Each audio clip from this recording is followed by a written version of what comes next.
Yo, what's up good people? This is Retrospective Dave, back at you again with another video. And today's episode of Guided Laces features the Nike Air Jordan 1 in the UNC colorway. So if you're unfamiliar with my Guided Laces segment, these videos serve as a reference for you to authenticate your kicks at home. So by no means am I an expert, nor am I saying that these videos are the end-all be-all to authenticity. Some shoes do vary, especially retail shoes.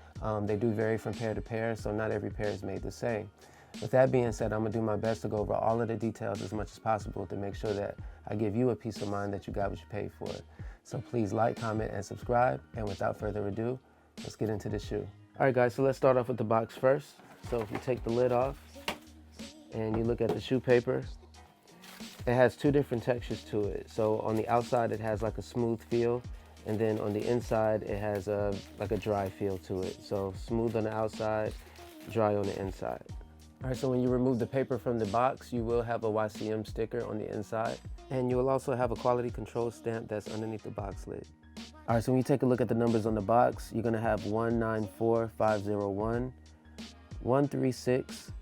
The 167 part is gonna be different on your box if you don't wear a size 12, and then the number 14. So again, if you wear anything other than a 12, that 167 towards the end, right before the 14 will be different. So again, the 194501, 136, those numbers will be the same if you do not wear a size 12. The 167 will be different, and then the 14 will be the same. Okay, so the style code is 555088134, and your color code is white/black-university blue. So on the fake box, this is pretty much going to look identical. Even with the numbers, everything is going to look pretty much identical. All right, so if you study the numbers on the box label, you will notice that the 12 is more so centered. So the 1 is sitting up under the U, and the 2 is sitting somewhat between the S and the A, and the rest of the numbers are centered. If you wear like a size 11, 12, 10, this is what your box label should look like. I've seen some fake box labels with the 12 shifted to the right instead of being in the center. I don't know how that would look for a size 8 or a 9 or a 7, even like a 10 and a half, 11 and a half. But if you do own any Jordan 1s that have come out recently and you know you bought them from a retail store, you can also compare your box labels because they should not change. They should be the same. All right, and for those of you that care to see this part, this is the US dollars, 170 bucks for this particular pair.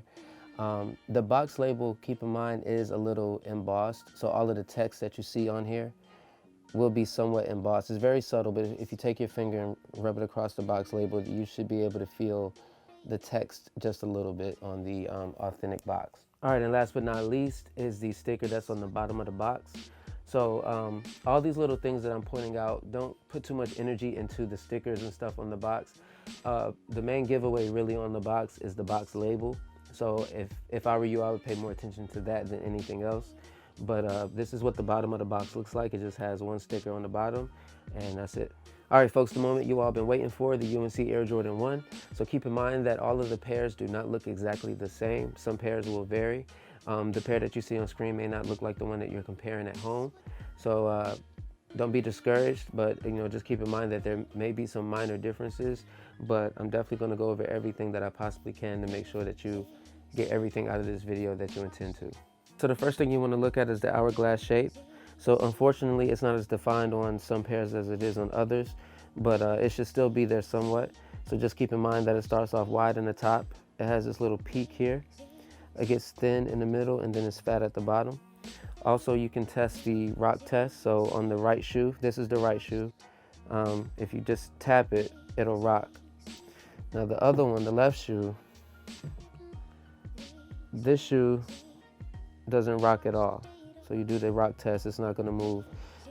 All right, so unfortunately I got a pair that has the text coming over the tongue tab, and I think that is a common defect with this particular shoe, especially on the left shoe. All right, but with that being said, if you're curious to know what the back of the tongue tab looks like, it is Carolina blue with black text. All right, taking a look at the sizing tag, my production dates are September 30th to November 11th. And it's the same on the other shoe as well. Your shoes may vary, may have different dates on them, but they should not be that far from each other. All right, so when you compare the two sizing tags, you will notice that they're both coded differently. So the one on the left, if you look at the sequence of numbers and letters here, you will notice that it's different from the one on the right. So when you look at the guts of the shoe, you will notice that the shoe has black and white threading in it, and it's going to be taped down. It also has some Carolina blue threading going along the sides of the shoe, like where your arch is. And I want you to pay attention to this green threading that's like right here. That green threading that's right there. So I don't know if that's something worth pointing out, but it's very subtle. It doesn't stand out much, but I noticed it, and it's also on the other shoe as well. So look for that green threading that's there too. It seems random, but it might be something worth noting. All right, so another thing that I noted is the thickness of the shoe trees. These came out of the UNC ones. These are extremely thick, and they have some weight to them. This particular shoe tree comes out of the mocha, and even though they look the same, I can tell the difference in the way they feel in my hand. So like this one is a lot heavier than this one. This is the UNC shoe tree. This is the mocha shoe tree. So just test the thickness of your shoe trees. All right, so as you all know, these do come with the extra blue laces. My bag was torn, actually, so they don't hang from the shoe like they're supposed to. But the loop is supposed to hang from the very top lace loop here. So basically, when you get your shoes, it should look like that. But it doesn't really make a difference because the fake pairs do the same, but this is what the laces look like. Okay, here's a shot at the Nike logo on the insole. So the material that they used here is extremely soft. So if you wear these shoes one time, like this could definitely come off with one wear. So if you want to preserve that, I recommend putting some type of tape around it. But yeah, it's extremely soft. It's not embossed. I wish they would emboss these, but yeah, that's what the Nike Air logo looks like.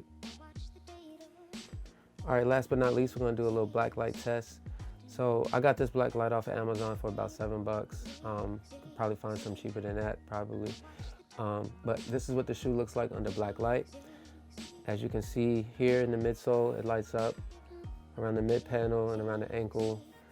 The tongue is extremely bright in person, like it definitely lights up under this black light.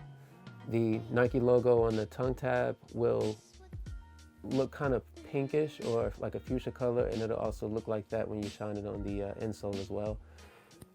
So the other side, pretty much the same. Nothing else lights up pretty much. And then around the back. All right, folks, so now we'll wrap up today's episode of Guided Laces. Thank you so much for tuning in. I hope this video helped you.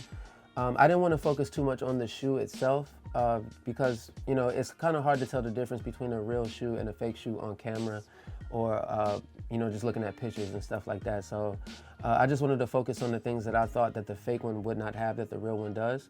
So I hope this video helped you. If you do want to spend the $450 or $500 for this shoe just to have it in your collection, I highly recommend that you identify someone that you know has this shoe and they got it for retail. Like, so if it's a family member or a friend, take them with you to the store or a consignment store, or to meet up with whoever is selling it to you so that you can compare the shoes in person for yourself. Because keep in mind, just because a fake one looks exactly like the real one, that doesn't mean that you can't tell the difference between the two, especially when they're right next to each other. So again, this video is just to kind of give you a guide on things to look for. Again, I hope that it helps you. And if you have any more questions, even after watching this video, you can always reach me on Instagram at retrospectivedave. I will get back to you as soon as I can. So until then, please like, subscribe, comment, share your thoughts on the shoe. And until next time, my name is Retrospective Dave. Stay fresh, blessed, and free of stress. And I will see you all in the next video. Peace.